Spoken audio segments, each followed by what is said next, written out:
এবার তো শপিং মলে যে শাড়িটাও চুজ করতে পারবো না। বাবা, তুমি অনেক শুকিয়ে গেছো।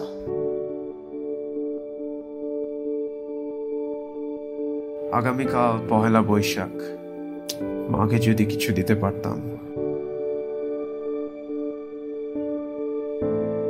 আমার ছোট বোনটারে যদি এই নতুন বছরের শুরুতে কিছু কিনা দিতে পারতাম।